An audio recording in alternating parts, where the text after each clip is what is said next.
Kali ini kita akan bahas bab 3 relasi dan fungsi untuk latihan 3.8 soal nomor 120.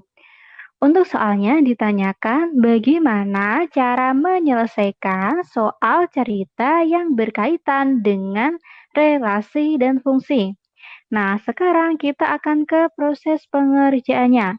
Jadi di sini kita akan menjelaskan cara-cara untuk menyelesaikan soal cerita. Jadi, yang pertama, kita harus memahami soal tersebut. Nah, jadi sangat penting untuk membaca soal dengan teliti. Setelah kita pahami soal tersebut, dilanjutkan dengan tentukan konsep yang digunakan.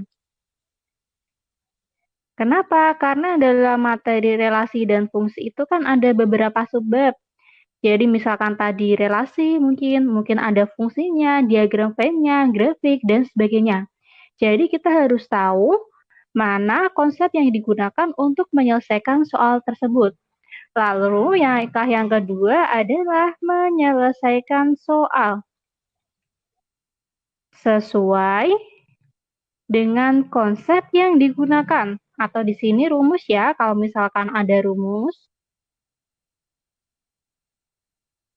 Oke, dalam menyelesaikan soal ini, karena tadi kita bicara tentang soal cerita di atas, maka biasanya itu kalimatnya cukup panjang dan kontekstual. Maksudnya itu berhubungan langsung dengan kehidupan kita. Jadi biasanya kita boleh memisalkan dengan variabel. Oke, kalau kita akan pakai variabel, tentunya pengerjaannya jauh lebih mudah.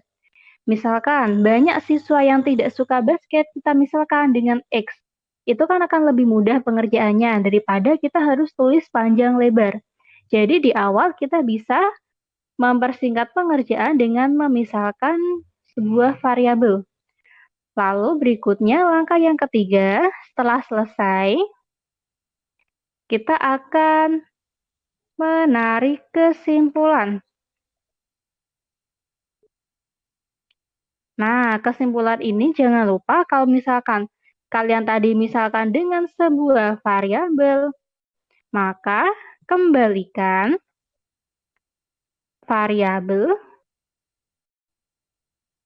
seperti cerita semula. Jadi jangan lupa kesimpulannya itu bukan dalam bentuk variabel, tapi kita kembalikan lagi ke soal awalnya tadi, apa yang kita misalkan dengan variabel tadi. Seperti itu. Jadi di sini langkahnya ada 1, 2, 3 untuk menyelesaikan soal cerita tentang relasi dan fungsi. Selesai.